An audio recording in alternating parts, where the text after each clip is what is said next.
दोस्तों 2 दिसंबर 1984 भोपाल के लोगों के लिए एक आम रात थी। भोपाल का शहर हिल से घिरा हुआ है और दिसंबर का महीना था, इसलिए ठंड की रात थी। लोग अपने घरों में सो रहे थे।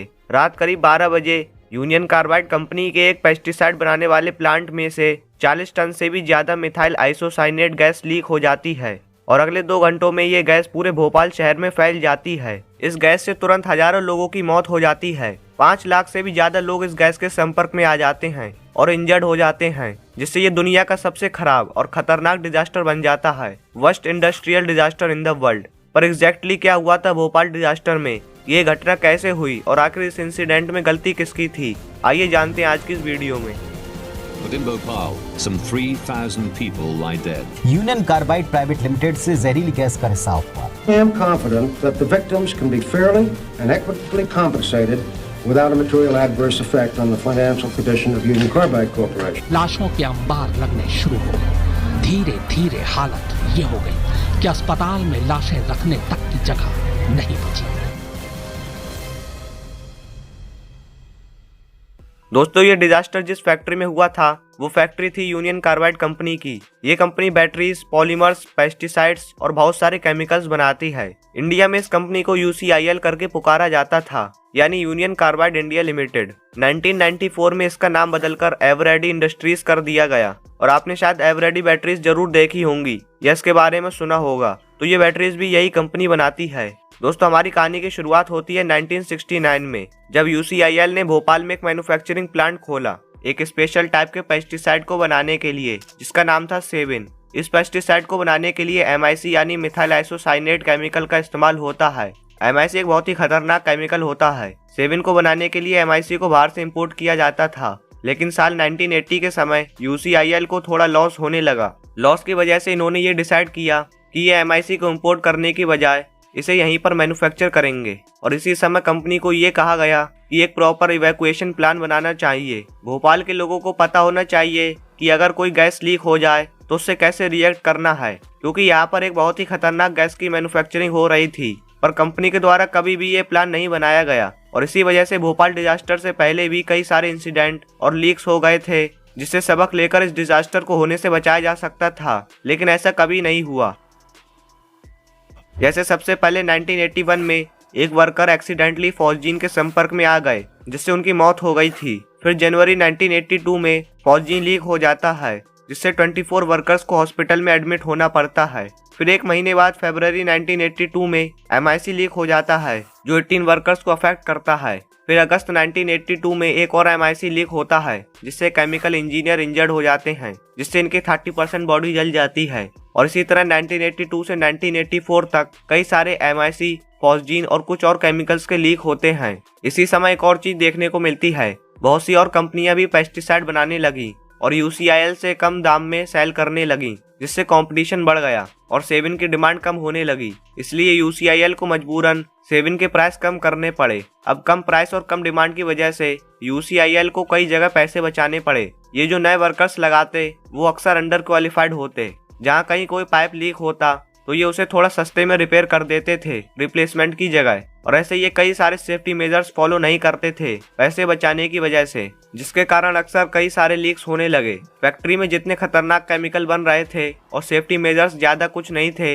इस बात की खबर ना तो भोपाल के लोगों को थी और ना ही वहाँ काम कर रहे वर्कर्स को थी। ये सब देखकर कुछ लोगों ने इसका विरोध भी किया था। जैसे 1976 में 2 लोकल ट्रेड यूनियंस ने कंप्लेंट करी थी फैक्ट्री की पॉल्यूशन की वजह से। फिर जो 1981 में एक और वर्कर की मौत हुई थी, उसकी वजह से एक जर्नलिस्ट राजकुमार केशवानी ने फैक्ट्री के बारे में इन्वेस्टिगेट करना शुरू किया और उन्होंने अपनी रिपोर्ट पब्लिश की। उन्होंने कई बार आर्टिकल्स पब्लिश करवाए एक लोकल न्यूज़पेपर में। जैसे उन्होंने एक आर्टिकल लिखा था, बचाइए हुजूर इस शहर को बचाइए, और ऐसे ही इन्होंने एक और आर्टिकल लिखा, ना समझोगे तो आखिर मिट ही जाओगे। इन्होंने अपनी रिपोर्ट में बताया कि कैसे इस फैक्ट्री में बहुत ही घटिया सेफ्टी मेजर्स हैं और यहाँ पर कभी भी बहुत ही खतरनाक डिजास्टर हो सकता है। इन्होंने एक तरह से भोपाल डिजास्टर को प्रिडिक्ट ही कर दिया था, लेकिन इनकी किसी ने नहीं सुनी। अब दोस्तों जानते हैं डिजास्टर के समय फैक्ट्री की क्या स्थिति थी। दरअसल दोस्तों यूसीआईएल की इस फैक्ट्री में 68,000 लीटर के अंडरग्राउंड टैंक थे। फैक्ट्री ने जब एमआईसी यहीं बनाना शुरू किया तो ये एमआईसी को इन्हीं 3 अंडरग्राउंड टैंक में स्टोर करते थे। ये टैंक थे E610, E611 और E619। यूसीसी के सेफ्टी रेगुलेशंस के अकॉर्डिंग ये टैंक्स लिक्विड MIC से 50% से ज्यादा नहीं भरे जाने चाहिए और हर टैंक को इनर्ट नाइट्रोजन गैस से प्रेशराइज्ड किया जाता था। जब MIC को टैंक से निकालना होता था तो ये प्रेशराइजेशन लिक्विड MIC को टैंक से पंप आउट करने में मदद करता था और इस प्रेशर की वजह से टैंक को इम्प्योरिटीज और मॉइस्चर से भी बचा रहता था। क्योंकि दोस्तों MIC जब पानी से कांटेक्ट में आता है या हवा के कांटेक्ट में, क्योंकि हवा में भी थोड़ा मॉइस्चर होता है, तो ये बहुत ही हीट और एक खतरनाक गैस रिलीज करता है। इसलिए इसे नाइट्रोजन गैस से प्रेशराइज किया जाता था ताकि मॉइस्चर से बचा जा सके। टैंक्स के टेम्परेचर और प्रेशर को रेगुलरली चेक किया जाता था। तो ये 3 टैंक हैं और हर टैंक में 2 पाइप्स लगी हैं। एक पाइप से टॉक्सिक गैस को बाहर निकाला जाता है और एक पाइप से नाइट्रोजन डाली जाती है और यहाँ काम करने वाले वर्कर्स की ये ड्यूटी थी कि वो उन पाइप्स को रेगुलरली साफ करें। अब दोस्तों वैसे भी इस फैक्ट्री में बहुत सारे सेफ्टी मेजर्स को नजरअंदाज किया जा रहा था और डिजास्टर के समय में भी इस फैक्ट्री में बहुत सी दिक्कतें थीं। जैसे दिसंबर 1984 के समय बहुत से MIC प्लांट के सेफ्टी फंक्शंस काम नहीं कर रहे थे। कई वाल्व्स और लाइंस बहुत खराब कंडीशन में थी। कई वेंट गैस स्क्रबर्स और स्टीम बॉयलर्स भी आउट ऑफ सर्विस थे और लीक जिस टैंक में हुआ था वो था E610। उसकी लिमिट 30 टन तक MIC स्टोर करने की थी, लेकिन उस रात उस टैंक में 42 टन लिक्विड MIC थी। बहुत से इंडिकेटर और अलार्म भी उस दिन काम नहीं कर रहे थे और उसके बाद ये यूनियन कार्बाइड का प्लांट ने MIC को अक्टूबर 1984 में मैन्युफैक्चर करना बंद कर दिया था और जो MIC थी वो उन्हीं टैंक में स्टोर करके रखी हुई थी और इसे तभी इस्तेमाल किया जाना था जब जरूरत होती। और ऐसी बहुत सी छोटी छोटी दिक्कतें थीं जो इस प्लांट में थीं। अब दोस्तों जैसा कि मैंने आपको पहले बताया था कि इस प्लांट में कितने घटिया सेफ्टी स्टैंडर्ड थे और डिजास्टर के समय में भी बहुत सी और दिक्कतें थीं, तो यहाँ कोई हैरानी की बात नहीं थी कि कोई डिजास्टर हो जाएगा। और जैसे कि राजकुमार केशवानी ने प्रिडिक्ट किया था, यहाँ बस एक एक्सीडेंट होने की देरी थी।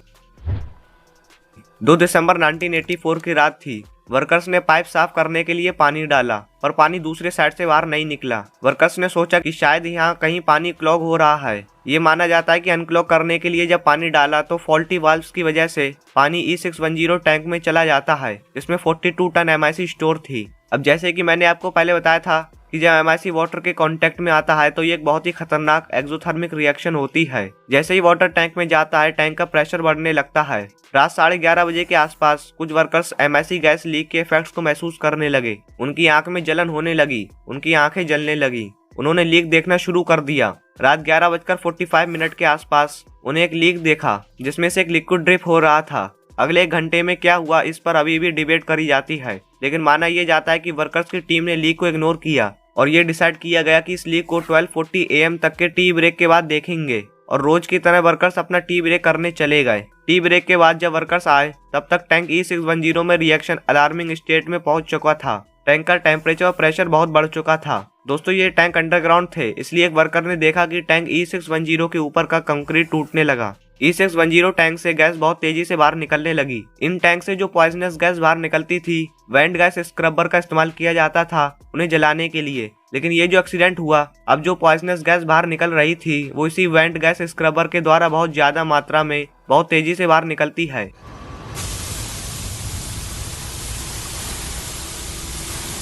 अगले 45 से 60 मिनट्स में लगभग 30 टन MIC एटमॉस्फेयर में एस्केप कर जाती है और अगले 2 घंटे में लगभग 40 टन MIC हवा में मिल जाती है। रात 1 बजे के बाद भोपाल शहर में हालत बहुत खराब थी। गैस भोपाल के ज्यादातर हिस्सों में फैल जाती है। लोग खांसते हैं, लोगों की आंखों में इरिटेशन होने लगती है और सफोकेशन होने लगता है। लोग अपने घर के खिड़की दरवाजे खोलकर देखते हैं, लेकिन इससे और गैस अंदर घुस जाती है जो और नुकसान करती है। लोगों के रेस्पिरेटरी ट्रैक्ट में जलन होने लगती है, पेट में दर्द होता है, सांस फूलने लगती है और वॉमिटिंग होने लगती है। कुछ लोग दौड़ते हैं जिससे और तेजी से सांस लेने लगते हैं, जिससे और ज्यादा गैस शरीर के अंदर जाती है और ज्यादा नुकसान होता है। MIC गैस हवा से ज्यादा डेंसर होती है, इसलिए ये ऊपर नहीं जाती बल्कि जमीन में ही उड़ती है, जिससे और ज्यादा नुकसान होता है। कुछ लोग नींद में ही मारे जाते हैं और कुछ लोगों की मौत होती है खांसते खांसते और स्ट्रगल करते हुए। जो बीमार थे उन्हें हॉस्पिटल ले जाया जाता है, लेकिन डॉक्टर्स को पता ही नहीं था कि इस चीज को कैसे ट्रीट किया जाए, ये कौन सी बीमारी है, क्योंकि उन्हें ये पता ही नहीं था कि कौन सी गैस लीक हुई है।